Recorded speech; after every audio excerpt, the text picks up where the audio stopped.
What's going on, guys? I have to run up to the Porsche dealership before they close in Franklin, Tennessee, and pick up a little silly part. I'll talk to you about that part in a little while, maybe in this video, maybe in a future video. It's an aesthetic piece, so it doesn't really matter. But I'm gonna run up there because I was just told that they have a Carrera GT sitting in the showroom. So thought you guys might want to see that, and I definitely want to see it. It's my favorite car in the world, although I've never seen one in person. So let's head up there, let's take a look at it. Hopefully get there before the shop closes at 6, but yeah, we'll see. Be right back.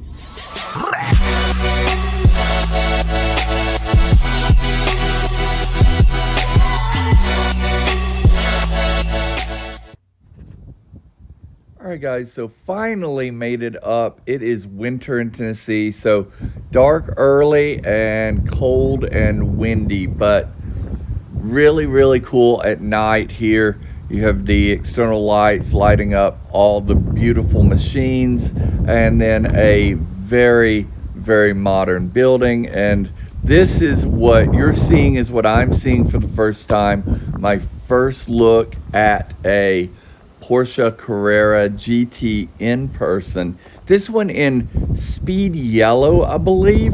I'm not 100% sure, but I believe that is the designation that Porsche gives to this yellow color on this CGT.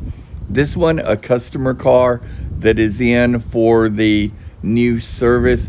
Takes great photos. This one stolen from my friend who let me know about the car at the dealership. Just cool. A lot of beautiful cars like this 911 at this dealership, but we're here for this. Actually, more specifically, we're here for a part for my little 986, but this Carrera GT was a bonus. I've been waiting to drive up here to get the part because it's about a 30-minute drive, and I've just been putting it off. Found out that this one was in the showroom and immediately got in my car and headed up. Didn't beat the sunlight, but I actually am kind of glad. Looks amazing at night. You can see the beautiful 6-speed wood grain shifter right next to the steering wheel. They did that so the travel between the steering wheel and the shifter is minimized. So, you know, as every real manual driver knows, you don't want to rest your hand on the shifter. You want your hands on the wheel at maximum amount of time. So by having it so close, you can get to the shifter, shift, and back on the wheel very quickly. I thought from pictures that having the red left side center lug and the blue passenger side center lugs, I thought that would bug me. They're there for a purpose, so it's in racing you can quickly see which side goes to what, but I never thought in actual practice in real life they would look very good. But you can see they look actually really good as we take a look at this sort of modern Boxster-esque front end on the CGT. Very subtle front end compared to some of the 911s, but definitely not a subtle rear end. You have this absolutely gorgeous V10, or not V10, but 10-cylinder in the rear, mounted midway, so you have a true mid-engine 10-cylinder 6-speed rear-wheel drive supercar. And a lot of people will say this is not a supercar. This is absolutely a supercar. You can see once again that 6-speed. Your reverse is toward the driver and up. Then you have 1, 2, 3, 4, 5, 6 in a sort of H-like position. Your steering wheel, basically your standard stock steering wheel for your 911s and Boxsters of that time. And then your 5-spoke beautiful, beautiful wheels. 612 horsepower on the tag. You know, it's funny to think that was a lot back in 2005, 2008. Not really that unusual these days to see 612 horsepower from a production car, but back then, almost unheard of, especially not from a 10-cylinder from a company known for making super well-designed flat sixes. So makes this car very, very unique. I think there was 1,700 of these produced, very few in this very beautiful speed yellow. And even fewer in Tennessee, and this is the only one I've actually ever seen in person in speed yellow or otherwise. Yet another photo from a different friend.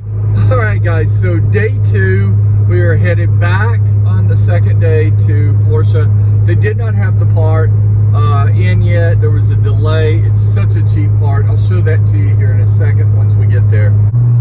Went a few days ago, took a look at that beautiful CGT, and there was a delay on my shipment, so they didn't have the part yet. I should have called first. I did call this time. They do have it in. It's early in the day. I'm gonna head up before work on a Friday, or what is today? This is the Thursday. So no traffic, well, little traffic, but enjoying the drive. And then when we get there, we'll take a look at this part, and I'll explain why I needed to go, how much it was, how much of a better deal it was actually at the Porsche dealership than it was online, both new and pre-owned. So that's kind of wild, because these cars are now considered classics from Porsche. You get a little bit of a discount in parts. So I'll show you what the original price was, what the discount was, and what I paid. Really, really cool. So yeah, we'll be there in a second. All right, guys, so check this out. So the part itself listed at $44.35, net $11.36, amount $11.36, grand total after sales tax in Tennessee $12.47. This is the part number if you're curious what it is. It's a little bolt that holds the storage tray. I'll actually show you this storage tray here. It's a little bolt that sits on top up here in, I don't know if you can see it, there's a hole here somewhere. Yeah, and it sits in there, and yeah, I needed it. So for what, $13, I was able to get it at the Porsche dealer, as opposed to around $35 for a pre-owned or new one online. So crazy, guys. If you guys are in the Nashville area, definitely check out Porsche of Nashville. But yeah. All right, guys, so day 2. Once again, I've muted the interior shots of the dealership because, quite frankly, there are deals going on. I don't want to intrude on that. I don't want to blast that all over the internet. You see this beautiful carbon fiber on the front of this stunning orange. I don't think this orange has a specific name.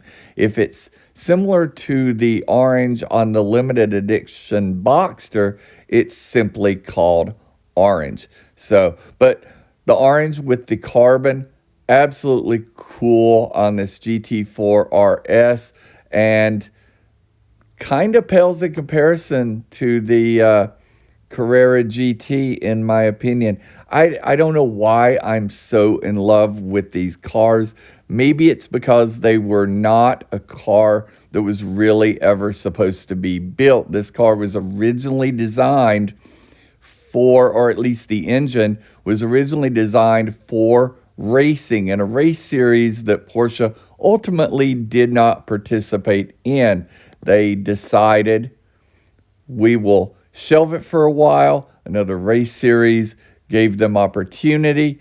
That race series disbanded before they were able to finalize their cars, and Then they made it a production car.